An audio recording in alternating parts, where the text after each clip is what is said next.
할렐루야. 6월 25일 화요일 새벽 기도를 시작하겠습니다. 사도신경으로 우리의 신앙을 고백합니다. 나는 전능하신 아버지 하나님 천지의 창조주를 믿습니다. 나는 그의 유일하신 아들 우리 주 예수 그리스도를 믿습니다. 그는 성령으로 잉태되어 동정녀 마리아에게서 나시고 본디오 빌라도에게 고난을 받아 십자가에 못 박혀 죽으시고 장사된 지 사흘 만에 죽은 자 가운데서 다시 살아나셨으며 하늘에 오르시어 전능하신 아버지 하나님 우편에 앉아 계시다가 거기로부터 살아있는 자와 죽은 자를 심판하러 오십니다. 나는 성령을 믿으며 거룩한 공교회와 성도의 교제와 죄를 용서받는 것과 몸의 부활과 영생을 믿습니다. 아멘. 찬송가 301장 읽겠습니다. 찬송가 301장입니다.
구약성경 열왕기하 4장 1절에서 7절까지 말씀입니다.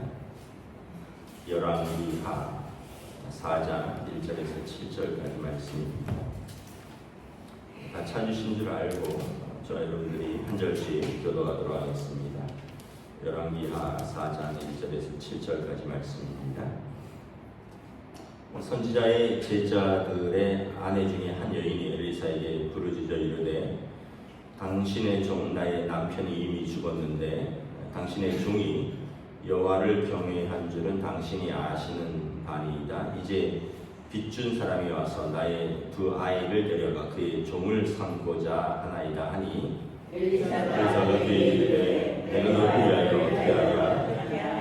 내 집에 무엇이 있는지 내게 말하라. 그가 이르되 대립종의 집에 기름 한 그릇 외에는 아무것도 없나이다 하니 이르되 너는 밖에 나가서 모든 이웃에게 그릇을 빌리라. 빈 그릇을 빌리되 조금 빌리지 말고 너는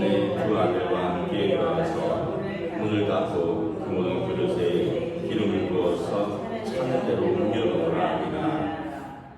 여인이 물러나서 그의 두 아들과 함께 문을 닫은 후에 그들은 그릇을 그에게로 가져오고 그는 부었더니 그릇에 다 찬지라. 여인이 아들에게 이르되 또 그릇을 내게로 가져오라 하니 아들이 이르되 다른 그릇이 없나이다 하니 기름이 곧 그쳤더라. 그 여인이 함께 했습니다. 그 여인이 하나님의 사람에게 나와서 말하니 그가 이르되 너는 가서 기름을 팔아 빛을 받고 남은 것으로 너와 두 아들이 생활하라 하였더라. 아멘. 할렐루야. 네, 오늘도 또 새날을 주셨습니다. 하나님께서 은혜와 평강으로 함께 해주시기를 축복합니다. 엘리야의 제자가 엘리사인데 엘리사가 이제 스승이 승천할 때 구했죠. 나에게 당신의 그 능력에 갑절의 영감을 더하여 주소서. 그래서 이제 엘리사가 엘리야의 후계자가 되었습니다. 오늘 열왕기하 4장은 엘리사가 일으킨 여러 가지 기적들을 소개하고 있습니다. 1절에 보니까 선지자의 제자들의 아내 중에 한 여인이 이제 남편이 죽었다는 거예요. 그래서 빚준 사람이 와서 빚을 못 갚으니까 두 아이를 데려가서 종을 삼겠다고 이제 이야기를 했다는 겁니다. 예, 우리가 열왕기 상하에 보면 선지자 양성학교에서 엘리야와 엘리사가 선지자들을 양성합니다. 아합과 이세벨은 왕궁에서 거짓 선지자를 양성하고, 그러니까 오늘로 말하면 신학교를 운영했던 것 같습니다. 그러면 이제 신학생 중에 한 명이 이제 갑자기 뭐 병이 들었는지 사고인지 죽었는데 이제 그 가족들의 생계가 막막하다는 거예요.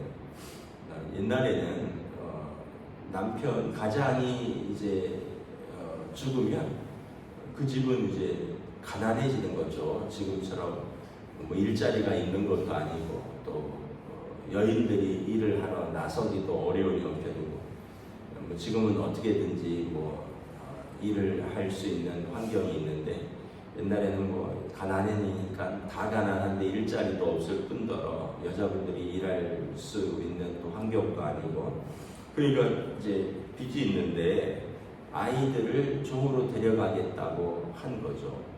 그러니까 이제 이 여인이 엘리사에게 와서 호소를 한 겁니다. 당신의 종이고 그리고 나의 남편이다. 이 사람은 하나님을 경외하는 사람인데 이렇게 죽어서 우리 집안이 가난해서 벗어날 길이 없다. 그랬더니 엘리사가 그래, 내가 너를 위하여 무엇을 해줄고 집에 뭐가 있느냐 했더니 집에 이제 기름 한 병 정도밖에 없다는 거죠. 우리는 뭐 참기름, 들기름을 쓰는데 이 사람들은 올리브 기름을 씁니다. 그 나라는 감람나무라고도 하고 이스라엘 땅은 올리브가, 유럽은 올리브가 많이 납니다. 올리브 아시죠? 뭐 이렇게 손톱만하게 생긴 열매인데 이제 빻아서 기름으로 쓰기도 하고 또 그냥 뭐 피클처럼 먹기도 하는 이 올리브 기름인데 이 기름 한 병밖에는 없다는 거죠. 그랬더니 엘리사가 그릇을 아들들한테 말해서 이웃들에게 그릇을 다 빌려와라. 그리고 그릇을 빌려오면 문을 닫고 그 기름을 한번 부어보라는 거예요. 그랬더니 그대로 했더니 정말 기름이 끊어지지 않고 그릇마다 가득 차게 되었고, 그래서 엘리사가 이제 그릇이 떨어지니까 기름이 그쳤고 그 기름을 팔아서 빚도 갚고 생활비도 써라. 이런 기적을 이제 그 여인에게 행했다는 것입니다. 우리가 이제 이걸 생각해 보면서 뭐 오늘날도 이런 기적이 일어나면 참 좋겠다, 뭐 이런 생각도 하면서 우리가 이제 한 두 가지 정도를 생각해 보는데, 첫 번째는 하나님께서 우리를 굶겨 죽이시지는 않으신다라는 거예요.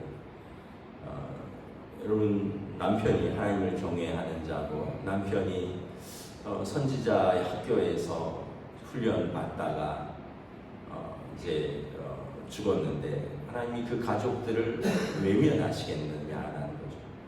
그래서 하나님께서 엘리사를 통하여 그 어머니와 두 아이를 이렇게 먹여 살리시는데 뭐 여러 가지 우리가 이해할 수 없는 놀라운 기적으로 행한다라는 것입니다.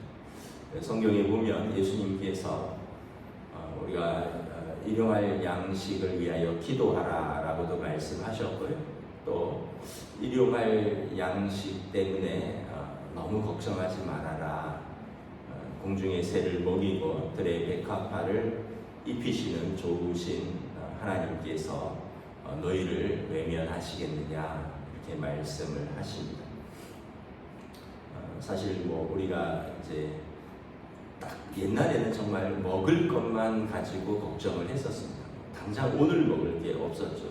근데 요즘은 이제 그것들 외에 뭐 여러 가지 뭐도 사야 되고 뭐도 해야 되고 저희 학교 다닐 때만 해도 저는 이제 시골에서 학교를 다녔기 때문에 초등학교, 중학교는 학원 같은 거는 알지도 못했고 서울 와서도 그때 전두환 정권 때였기 때문에 과외 금지, 학원 금지 시대에서 뭐 학원이라든가 과외 같은 건 구경도 못하고 고등학교까지 나오고 그래도 또 다 대학 갔거든요. 근데 요즘은 뭐 유치원 때부터 학원도 다녀야 되고 뭐 다니는 것도 많아요. 아이들이 뭐 음악도 하고 태권도도 하고 그 어릴 때부터 영어도 하고 미술도 하고 그래서 요즘 아이 낳기 힘든 시대라 그러잖아요. 뭐 정말 시대가 많이 달라졌습니다. 뭐 옛날 자꾸 비교하면 그것도 우습긴 한데 진짜 저희 어릴 때는 그냥 낳아놓고 숟가락만 하나만 뭐 더 낳았다 부모님 뭐 이런 말씀도 있는데 요즘은 그래갖고는 어림도 없죠. 아이를 위해서 숟가락만 하나 더 놓다니요. 그런데 어떻게 보면 그때는 정말 절대적으로 가난한 시대였는데 그래도 그 가난 속에서도 하나님께서 먹이고 입혀주셨습니다. 어제 여기 장충교회에서 목회자 모임이 있어서 장충교회에 갔었는데 장충교회 그 앞에 장충체육관이 있는데 그 체육관을 필리핀 사람들이 지어준 거거든요. 6.25 전쟁 이후에 우리나라가 너무 가난해서 필리핀 사람들이 장충체육관을 원조해서 지어줬습니다. 그러니까 우리나라가 전쟁 이후에는 필리핀보다 더 가난했다는 거죠. 지금은 뭐 우리나라가 필리핀에 비할 바가 못 되죠. 그래서 그걸 보면서 우리가 그 앞에 장충교회가 있으니까 거기서 식사하고 차 마시면서 야, 참 저기를 필리핀 사람들이 저 체육관을 지어줬다니. 물론 이제 그 이후에 다시 짓고 리모델링을 하긴 했는데 근데 지금은 뭐 우리나라가 참 경제적으로 여러 가지 풍요로운 시대가 됐긴 했는데 돌아보면 우리나라 사람들이 근면하고 지혜로워서도이기도 하고 무엇보다 하나님께서 은혜를 베풀어 주셨다라는 것을 생각합니다. 그래서 하나님께서 하나님의 백성들을 굶어 죽이지는 않으신다. 이 믿음을 갖고 우리가 사는 것도 믿음입니다. 또 하나는 여러분 누군가 이렇게 또 돕는 사람들이 있다는 거죠. 오늘 본문에 보면 엘리사가 돕죠. 엘리사가 돈이 있어서 돕는 것은 아니죠. 엘리사는 하나님께 기도하고 하나님께 은혜를 구하는 것입니다. 그래서 우리가 누군가가 또 우리에게 은혜를 베푸는 사람들이 있어야 된다. 일자리를 소개를 한다거나 또는 어떤 일자리를 구해준다거나 아니면 자기가 고용을 한다거나 이런 오병이어의 기적에서도 보면 5,000명이 먹고 또 12광주리가 남는 놀라운 기적 속에는 작은 어린아이가 드린 도시락 한 그릇에 헌신이 있었다는 것입니다. 누군가의 수고와 누군가의 헌신이 있었기 때문에 그 역사가 일어나는 것입니다. 오늘도 보면 엘리사의 그 도움이 있었고 또 이웃들이 그릇이라도 빌려주었잖아요. 그래서 뭔가 누군가가 또 우리 가운데 서로 돕는 손길이 있어야 된다. 그래서 우리가 누군가를 도우면 그것이 또 하나님 앞에 저금하는 길이다. 아까 필리핀 얘기도 했지만 세브란스 병원도 마찬가지입니다. 1900년에 미국에서 우리나라 선교사들이 우리나라의 광해원이라고 해서 이제 궁중 직속 병원을 운영을 했는데, 광해원이 최초의 현대식 병원입니다. 그런데 그거로는 너무나도 열악하니까 본국에 돌아가서 선교사 대회에서 호소를 했습니다. 저기 바다 건너에 조선이라는 가난한 나라가 있는데 그 나라에 사람들이 병 걸리면 자그마한 병 걸려도 죽는다. 병원이 제대로 된 병원이 없어서 그렇다. 그리고 그때 그 세브란스라는 기업가가 헌금을 했습니다. 조선에 가서 병원을 지어라. 그 당시에 큰 돈인데 지금 돈으로 환산하면 5천억 원이나 된다고 합니다. 여러분 생각해보세요. 우리가 아프리카에 어떤 사람이, 기업을 크게 하는 사람이 병원을 지어줬는데 5천억 원을 보낸 거예요. 그래갖고 세브란스 병원이 지어진 겁니다. 연대 세브란스 병원. 대한민국 탑3 중에 하나죠. 그래서 누군가의 헌신, 누군가의 수고, 하나의 미랄이 땅에 떨어져서 또 한 큰 역사가 일어나는 거죠. 여러분 생각해보세요. 세브란스 병원에서 병 고치고 살아난 사람이 얼마나 될까? 1900년대 이후로 124년이 흘렀는데 124년 동안 그 병원에서 살아난 사람들은 얼마나 많을까? 그러면 하나님께서 그분의 이름을 기억하시겠죠. 왜냐하면 세브란스 병원이니까. 그분이 드렸던 헌금, 그분이 드렸던 사랑, 그분이 드렸던 그 믿음 위에 세워진 병원. 그래서 우리가 하나님 앞에 쌓아둔 것은 절대 없어지지 않는다. 그래서 예수님께서 땅에는 도적도 들고 녹도 슬고 없어지는데, 여러분 열심히 모았는데 없어지는 거 한순간이죠. 뭐 잘못 투자해서 없어지기도 하고 사기당하기도 하고, 요즘 전세 사기도 있고, 또 애들이 사고 치면 또 애들이 또 도와달라고 그러면 또 그렇게 없어지는 건 한순간인데, 우리가 하나님 앞에 쌓은 것은 없어지지 않는다. 도둑도 들지 않고 녹도 쓸지 않고. 그래서 하나님 앞에 쌓는다는 게 무엇일까? 여러분 이것은 헌금도 되고, 또 이웃을 위해서 우리가 쓰는 것들은 나를 위해서 쓰는 게 아니라 이웃을 위해서 쓰는 것들, 하나님을 향해서 쓰는 것들은 다 하나님 앞에 적응되는 겁니다. 그래서 이것들은 하나님께서 기억하시는 놀라운 역사가 일어난다라는 것입니다. 말씀을 마치도록 하겠습니다. 정말 남편을 잃고 아이들을 빚 때문에 팔려가는 이런 절망적인 상황 속에서 하나님께서 이 여인을 불쌍히 여기시고 이 가정을 불쌍히 여기시고, 또 그 남편이 하나님을 경외하는 신학생이었잖아요. 하나님께서 그 가정을 외면하지 않고 도우시는, 그리고 그를 엘리사를 통해서 또 하나님께서 그 가정을 먹여 살리는 놀라운 역사를 보면서 우리도 하나님께서 우리를 믿음으로 사는 우리를 버리지 아니하신다, 이 믿음으로 여러분도 담대히 승리하시기를 우리 주님의 이름으로 축복합니다. 기도하겠습니다. 하나님 은혜를 감사합니다. 오늘 또한 말씀을 통하여 참으로 남편을 잃고 과부가 되어서 두 아이들은 빚 때문에 종으로 팔려갈 위기에 있는 그 가정을 하나님께서 엘리사를 통하여 돌보시고 또 그 가정의 문제를 해결해 주시는 것을 바라봅니다.